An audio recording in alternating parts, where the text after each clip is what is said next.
보실까요? 빌립보서 4장 21절, 22절, 23절.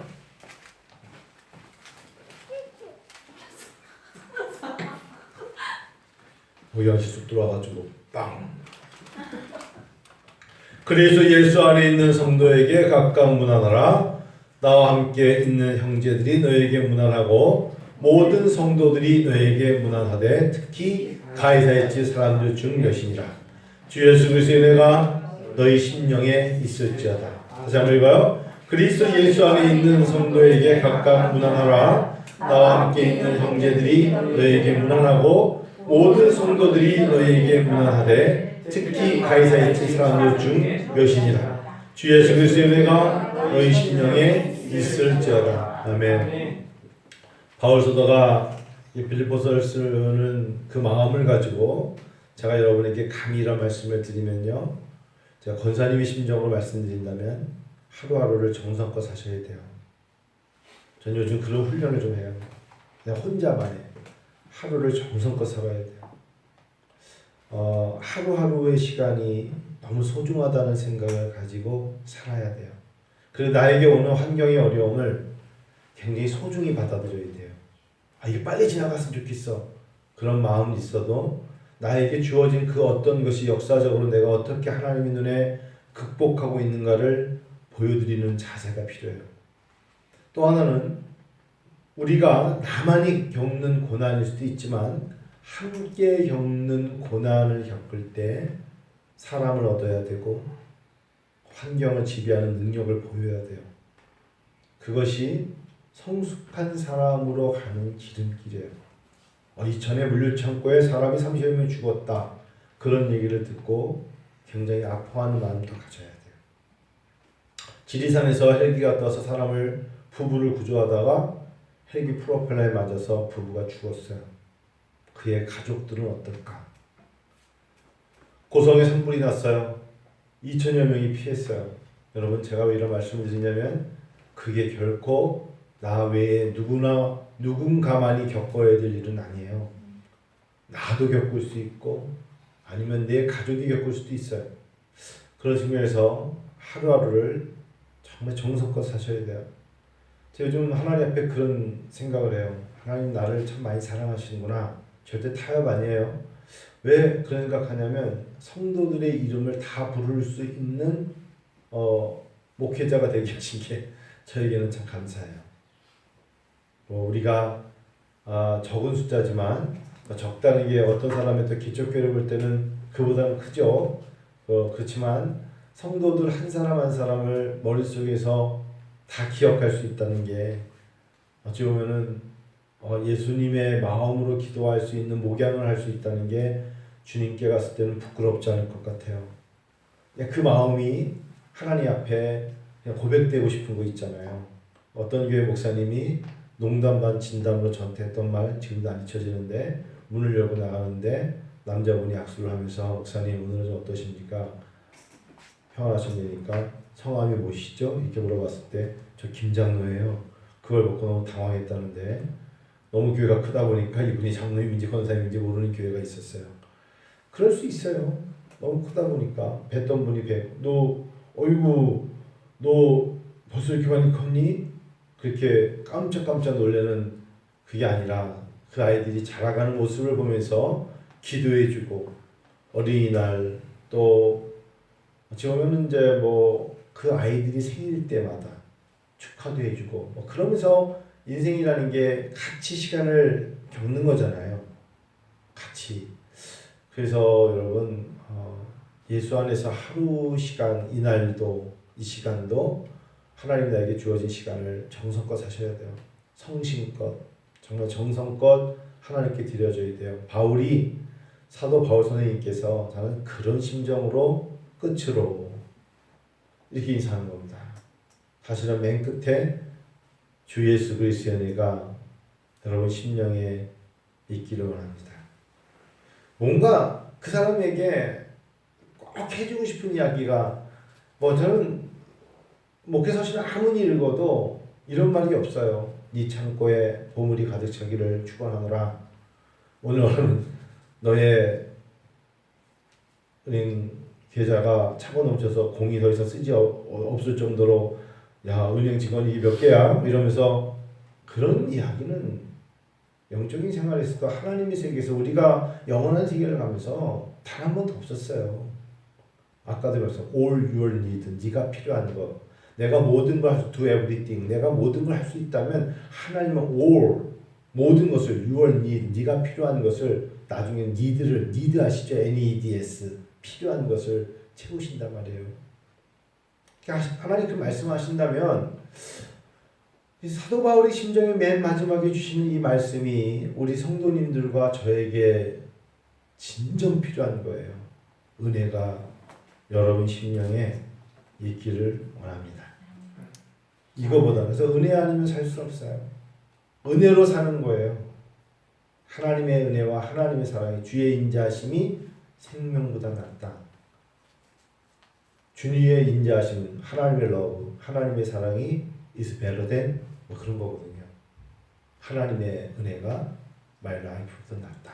더 중요하다라는 거거든요. 이게 바울 사도가 빌립보 교인들에게 말하는 마지막 인사예요. 제가 마가복음을 마치고 빌립보서를 묵상할 때 여러분 에스겔서를 저는 혼자 묵상을 했어요. 어차피 이제 큐티책에 남아있는 부분이니까 에스겔서가 48장까지 있어요. 에스겔서를 마지막 보다가 맨 마지막 절 48장 35절에 하나님께서 에스겔이 25년 동안 나라를 빼앗겼잖아요. 그러니까 구속생활을 했어요. 제일 먼저는 성전을 빼앗겼죠. 에스겔이 굉장히 눈물을 많이 흘렸죠. 하나님 앞에. 25년 만에 하나님이 새 언약을 짓고 말하면서 너희가 다시 성전을 다시 재건축하게 될 거야.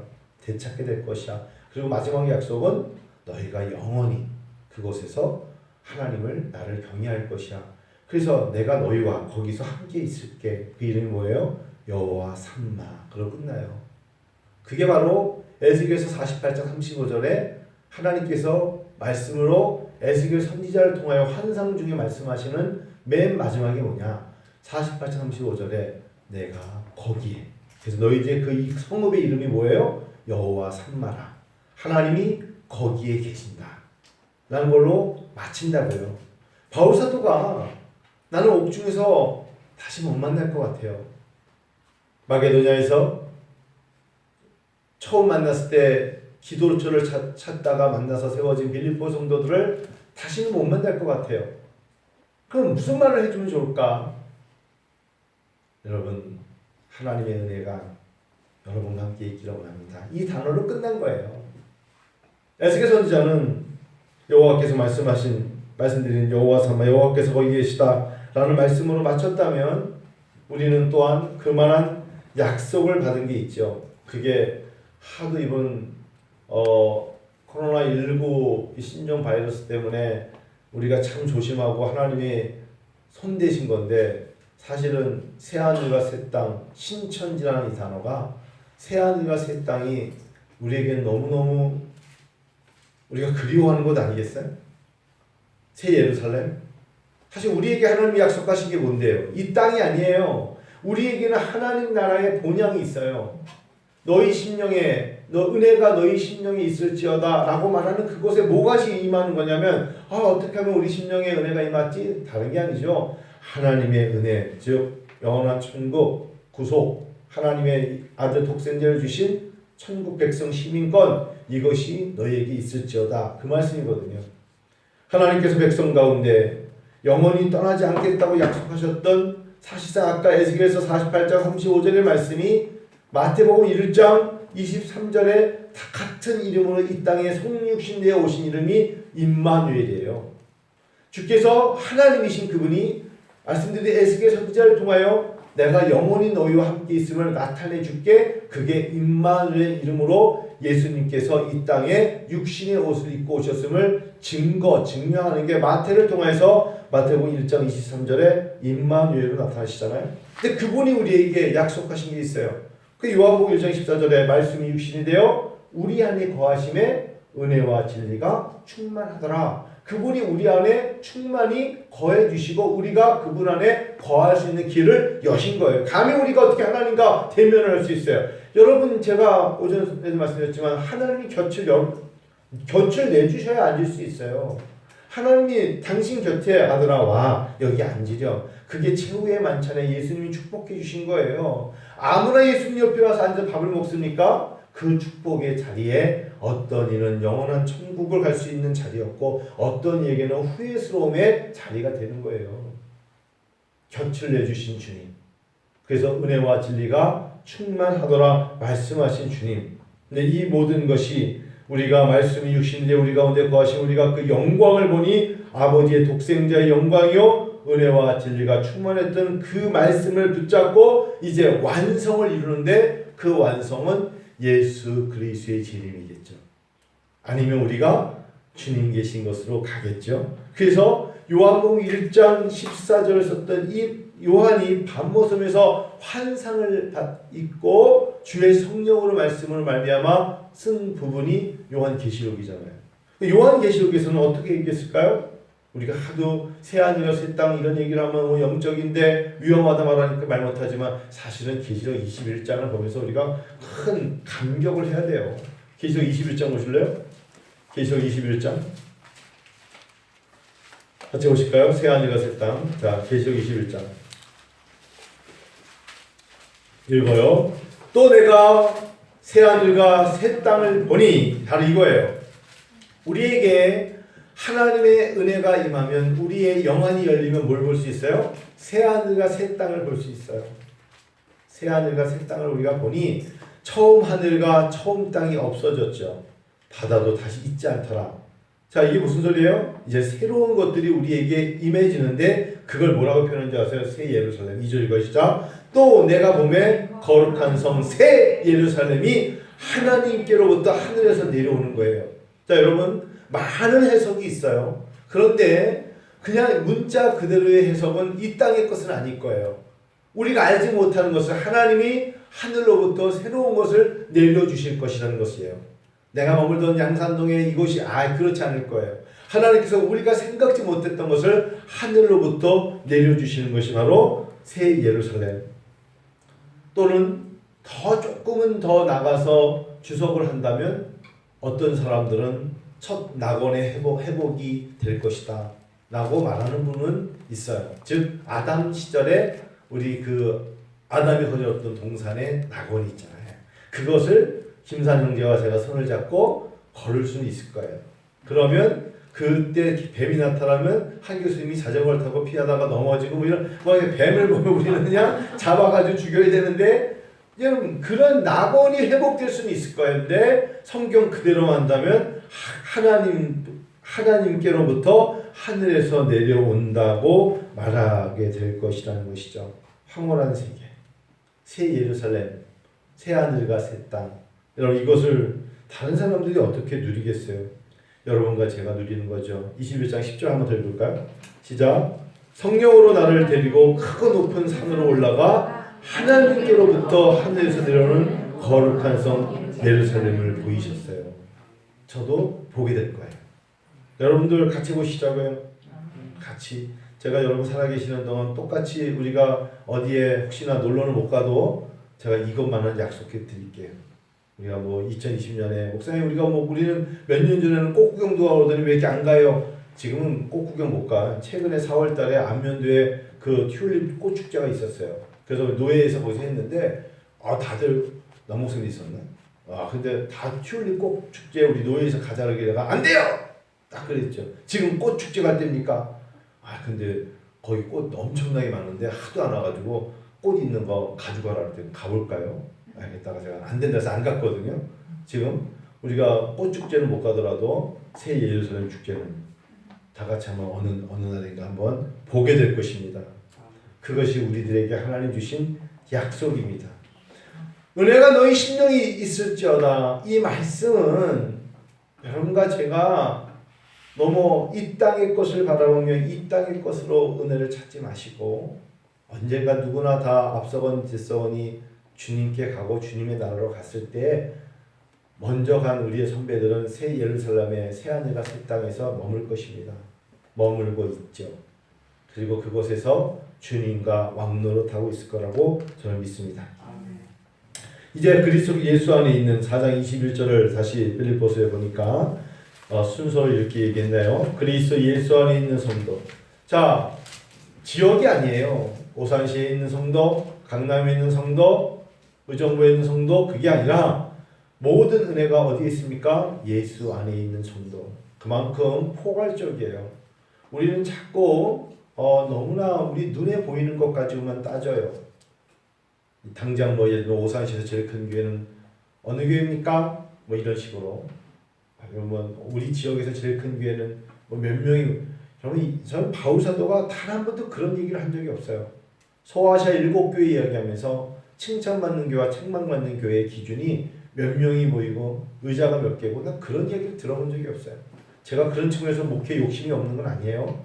그러나 바울 사도가 7교회 얘기하면서 단 한 번도 너희 교회가 부흥하지 않는 거 보니까 너희 책망을 좀 해야겠구나, 귓방망이 세대, 이런 말씀이 없어요. 소아시아 얘기를 할 때 오히려 너희 사랑이 처음의 사랑을 식었느니라. 너희가 니골라 당에 잘못된 것이 들어온 것을 보면서도 내쫓지 않았다. 너희가 이세벨 앞에 절했던 자들과 함께 그냥 머무는구나, 배교했구나, 이런 걸 야단을 맞았죠. 너희가 뭔가 뜨겁지도 않고 차갑지도 않고 미지근한 거 가지고 매너리즘에 빠졌구나, 이런 걸로 책망을 받았죠. 근데 반면에 너희가 참 어려웠지만 하나님의 그 고난에 값진 것을 견디는 너희가 인내했구나, 잘 참았구나, 칭찬받죠. 그래서 내가 너를 성전의 기둥이 되게 하리라. 바로 빌라델피아 교회. 멋있지 않습니까? 그러니까 우리가 본질적인 걸 이루면 안 돼요. 하나님, 우리의 신앙의 주체가 하나님이시죠. 할렐루야. 우리의 신앙의 주체가 하나님이면 하나님께 칭찬받을 일을 하다 이 땅을 떠나면 돼요. 그래서 제가 자꾸 이런 말씀드리죠. 풀타임 잡은 저하고 남 목사님이 풀타임 잡이에요. 나대전 선생님하고. 그 무슨 소리예요, 목사님? 풀타임 잡이라는 것은 교회를 끌어가는 건 목회자의 몫이라고요. 저희들이 할 거예요. 여러분들의 풀타임 잡은, 한 교수님의 풀타임 잡은 교수고, 변호사고, 의사고, 직장인이고, 하여튼 뭐 컴퓨터 앞에 일하고, 다 여러분들 설거지를 하던, 손자를 돌보던, 손녀를 돌보던, 아기를 기저귀를 갈아주던, 그게 다 풀타임이에요. 학생은 학생으로서 그 일을 하는 거예요. 하나님께 맡겨진 그 일을 하는 거라고요. 아시겠어요? 그 일을 하는데 제일 중요한 건 뭐냐? 어떤 일을 하면서도 하나님의 눈에 칭찬받을 일을 하는 거예요. 무엇을 비교하냐고요. 비교할 거리가 아니라 죽도록 그냥 충성하는 거예요. 하나님, 제가 오늘도 열심히 기도하고 말씀을 묵상하면서 전도하러 나갔는데 하나님 전도가 잘 안 돼. 어떻게 할 겁니까? 제가 전도를 못했기 때문에 그 영혼이 멸망받지 않기를 원하는 것. 오늘 빌보서 말씀처럼 저들의 마침은 뭐예요? 저들의 마침은 멸망이요, 저들의 신은 배요 그랬어요. 저들은 땅의 것을 생각하는지라. 제가 한 얘기가 아니라 바울 사도가 한 얘기예요. 어디 있죠? 3장 보세요. 3장. 빌보 3장. 빌보 3장이 있잖아요. 자, 18절. 자, 18절. 내가 여러 번 너에게 말하거니와 이제도 눈물을 흘리며 말하노니 여러 사람들이 그리스도의 십자가를 원수로 행한다. 이게 뭐예요? 그리스도의 십자가를 배격하고 십자가를 받아들이지 않고 그냥 예수 믿자니까요, 언젠간 믿을게요, 이러면서 십자가와 상관이 없이 세상을 나갈 때 바울 사도가 눈물을 흘리며 지금 말하는 거예요. 그렇게 살면 안 되는데, 그러다가 끝나는데 19절 시작. 그들의 마침은 멸망이 오랬어요. 더 이상 기회가 없다는 거예요. 그러다가 예수 안 믿다 끝나면 더 이상 네가 지옥에 떨어지고 나서는 뭐가 없다? 기회가 없다는 거예요. 그들의 마침은 멸망이라고. 멸망.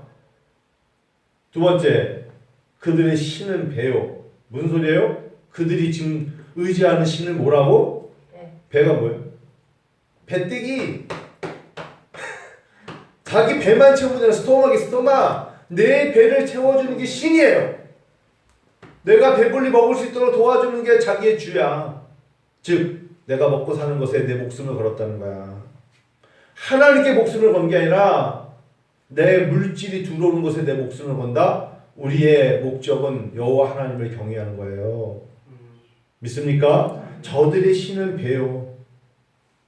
처음에 들을 때 어렵죠? 저들의 신은 배라는 게 뭐야? 풀이해 주니까 아시겠죠? 나는 내 일에 목숨을 걸었어. 하나님보다 일이 중요해. 그렇지 않다니까요. 마지막으로 그들은 뭐에 있다? 영광은 그들의 부끄러움이 있고. 자, 세 번째. 영광은 그들의 부끄러움이 있다. 이 단어 무슨 소리죠? 한번 말씀드렸는데 그들이 자랑스러워하는 것들은 영적으로 보면 부끄러운 거예요. 이해가시죠?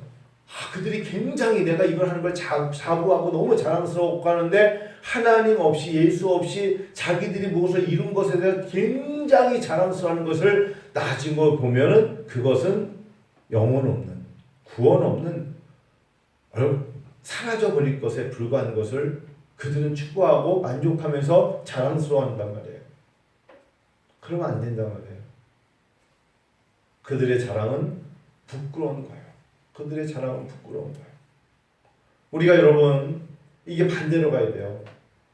우리가 힘들어하는 것은 하나님께 자랑스러운 것이고 우리가 힘들어하는 것은 하나님께 영광이 되는 것이고 우리가 정말 이 땅에서 아무도 알아주지 않지만 진드거니 그 자리를 지키며 주의 영광에서 일하는 모든 것이 하나님 보시기에는 놀라운 것이며 이렇게 돼야 되는데 그의 영광은 그 사람들의 영광은 그들의 부끄러움이 있어요. 마지막으로 땅의 일을 생각하는 자라. 오로지 땅의 일만 생각하는 거야.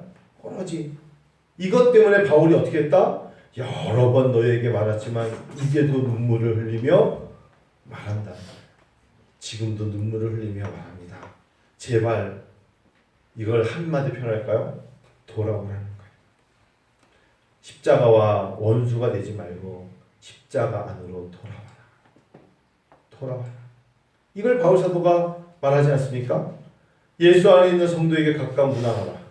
예수 안에 성도에게 문안하라 하면서 특별히 이제 나와 함께 있는 형제들이 즉 가까이 있는 사람들 나와 함께 있는 형제들이 너에게 문안하고 또한 모든 성도들이 너에게 문안하되 자 이제 내가 만난 사람들끼리 우리가 예수 그리스도를 만났잖아요. 그럼 서로 주의자매가 있어요. 주의자매한테 문안하는 거죠.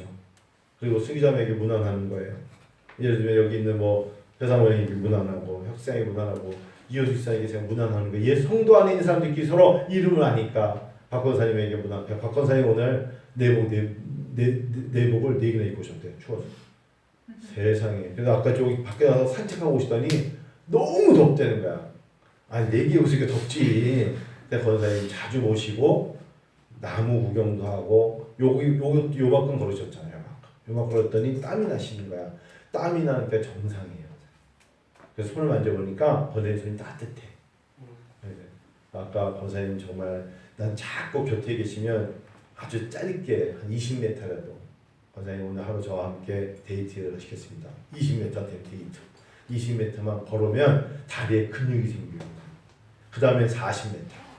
그 다음에는 10km. 이렇게 가다 보면 이제 권사님 아까 저한테 식사하다 말고 보여줄게 그러더니 1살부터 17살까지가 윤혁이고 18살부터 60몇 살까지가 청년이래.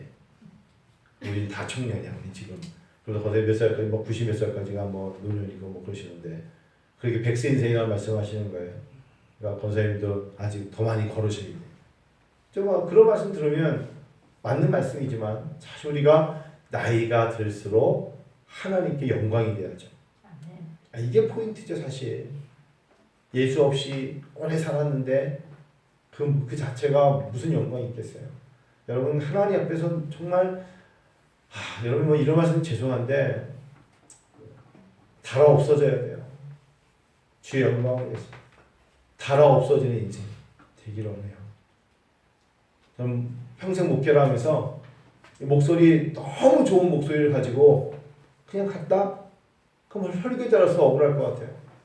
하나님 앞에 마음껏 찬양하고 마음껏 기도하고 정말 하나님 앞에 더없이 설교하고 전도하고 상담하고 가르치고 그래서 저에게 목소리가 안 나와요 라고 될 때까지 주님이 주신 목소리를 가지고 하나님께 주여라고 외칠 수 있을 때까지 그러다가 주께서 더 이상 힘이 없으면 주께 가자고요. 그렇게 아꼈는데 화장품값 엄청 투자하고 다이어트값 엄청 그러다가 인생이 끝나면 뭐에 쓰겠어요. 서로 무난하세요. 주 안에서 주의 영광을 위해서 문안하시고 하나님 앞에 나아가는 겁니다. 자, 그런데 성경을 보면서 마음속에 이 말씀을 생각해 봐야 돼요. 특히 가이사의 집 사람들 몇이니라. 바울 사도는 이 마음이 있었어요. 가이사의 집은 어디예요?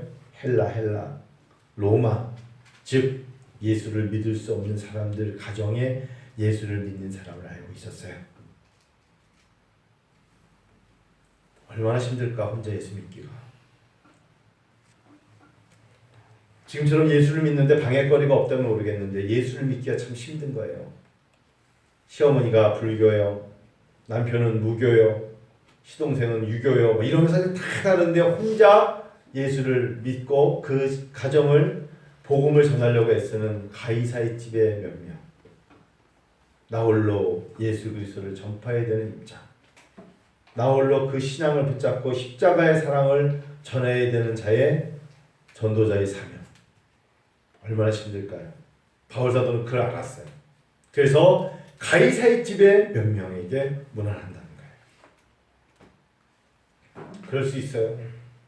우리 주변에 우리들 중에서도 혼자 예수를 믿는 사람 각 가정에 어쩔 수 없어서 예수를 믿게 하기 위해서 비유를 맞춰야 될 형편이 참 많을 수가 있잖아요. 우리가 그들에게 문안하는 거예요. 문안해줘야 돼. 얼마나 힘들면 그럴까. 그리고 그것이 복음을 전하기 위한 기회로 생각하고 달려가는 그들을 위해서 기도해줘야 돼요. 그래서 이제 아시겠죠? 바울 사도가 가이사의 집 사람들 중 몇에게 문안 인사를 드린다는 것입니다. 가이사의 집 사람들 중에 몇. 여러분 머릿속에 혹시나 그런 분이 있지는 않습니까? 가이사의 집 사람들 중에 혼자 고군분투하며 예수를 믿고 있는 사람이 혹시나 있지 않습니까? 참 어려움 속에서 특별히 명절이 됐어요. 자 이제 우리 절합시다. 제사상 정말 다 차려놓고 절에 그래야 되는데 그 마음속에 갈등을 일으키는 자를 위해서 기도해 줘야죠. 무슨 일인지 아시겠죠? 장례가 났어. 장례가 나가지고 장례를 치렀는데 다 술판이야. 그런데 예수 믿는 자기로서 그것을 감당해야 되는 자의 마음이 혹시나 있습니까? 그런 자에게 문안을 해야죠. 바울 사도의 깊은 마음이 보이시나요? 이제 말씀을 마치면서 빌립보서를 마무리하는데 시간이 갈수록 여러분 누군가와 영적인 멘토가 되는 게 중요한 시대예요. 담임 목사와 성도가 영적인 멘토 되는 거 저는 축복이라고 생각해요. 저에게 축복이고 여러분에게 도움이 될 겁니다. 할 수만 있다면 담임 목사와 영적인 멘토가 되세요. 저는 제 풀타임 잡으로 하나님 앞에 기도할 뿐입니다. 제가 할 수 있는 건 그거예요. 교회 청소하고 성도들 목양을 위해서 애쓰고 제가 다른 게 뭐가 있겠어요. 하나님 앞에 그리고 날마다 예배 준비를 잘하고 설교 준비를 하고 하나님 앞에 고백하는 거죠. 주여 도와달라고. 그래서 사도 바울이 데살로니가 교회에 뭐라고 그랬어요? 여러분이 나의 영광이요 나의 기쁨이라고 그랬잖아요. 바울 사도가 데살로니가에서는 그렇게 말씀하고 끝나잖아요. 여러분들이 나의 영광이요 나의 기쁨이라고. 제가 새벽에 그 설교 한번 했죠. 마이클 조던과 코비 브라이언트 금요일 저녁에 했죠. 코비 브라이언트가 제가 1월달 미국 갔다 오는 주일날 헬기 사고로 죽었어요. 매배인지 미민지 딸 데리고 가다가 5명이 추락으로 죽었어요. 그때 바로 곧바로 이제 얼마 있다가 추도사가 이제 추모가 열렸죠. 아마 제가 LA 카디널 아마 그 스테이플 센터 같은데 스테이플 센터에서 코비 브라이언이 사실 어떻게 LA 레이커스의 MVP 아닙니까? 저도 항상 이번에 올여름에도 올겨울에도 그 스테이플 센터 앞을 지나갔어요. 그 앞에 갔었거든요, 사실은요. 그러고 왔는데 그 주에 코비 브라이언트가 이제 헬기로 죽었잖아요. 저는 아마 평생 안 잊혀질 거예요. 양복을 입은 검은 사람, 정말 잘생긴 사람이 종이 딱 노트 하나 딱 몇 장 들고 올라와가지고 내가 오늘 이걸 안 하려고 했는데 내 아내가 인커리지를 줘서 나왔다. 그런데 몇 년 동안 흑형이죠. 이 흑인이 콧물 눈물 흘리면서 있는 사진이 몇 년간 갈 것인데 내가 아주 그것을 감수하고 지금부터 시작하겠다. 자기도 그걸 감당 못하겠다는 거죠. 마이클 조단입니다. 마이클 조단이 코비 브라이언이라는 사랑하는 동생, 사랑하는 후배가 정말 아까운 나이 40세에 이 세상을 떠난 거에 대해서 아파하는 마음으로 사랑하는 나의 사랑스러운 농구 후배 코비 브라이언트를 회상하며 생각하며 한 구절 한 구절 할 때마다 너무 울어요. 콧물 눈물 계속. 그리고 누가 옆에서 손수건을 갖다 좀 닦는데 그것도 닦지도 않고 계속 흘리면서 손으로 하면서 그 말을 잊지 못할 정도로 울어요. 아, 저는 그래서 속으로 대가는 대가끼리 통하는 게 있구나. 코비 브라이언이 어느 날 갑자기 슛을 던졌는데 슛이 빗나갔어요. 그래서 그것 때문에 새벽 2시에 전화를 했대요. 형, 브라더, 분명히 내 생각에 이게 들어갈 줄 던졌는데 공이 빗나갔어요. 왜 그럴까요? 그랬더니 마이클 조던이 그랬대요. 새벽 2시니까 내일 얘기하자. 잘게. 그리고 잤대요. 그 자기 자신이 모르는 거를 대가는 대가끼리 왜 그랬을까 물어보는 거예요. 그리고 그것을 야! 새벽에 왜 전화했어? 그게 아니라 그래? 나도 생각해보고 내일 얘기해 줄게.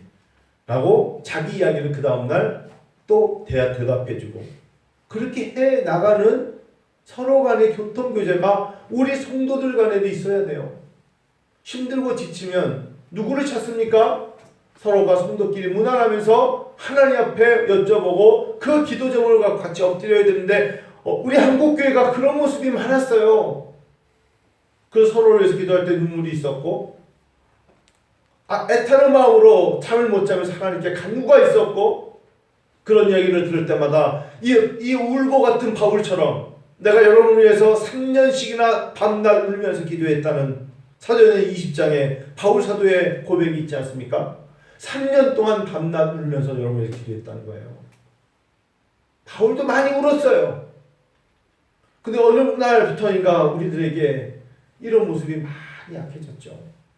가이사의 집 몇 명을 위해서 문안하며 그들을 위해서 기도할 수 있는 우리들의 모습이 있기를 원합니다.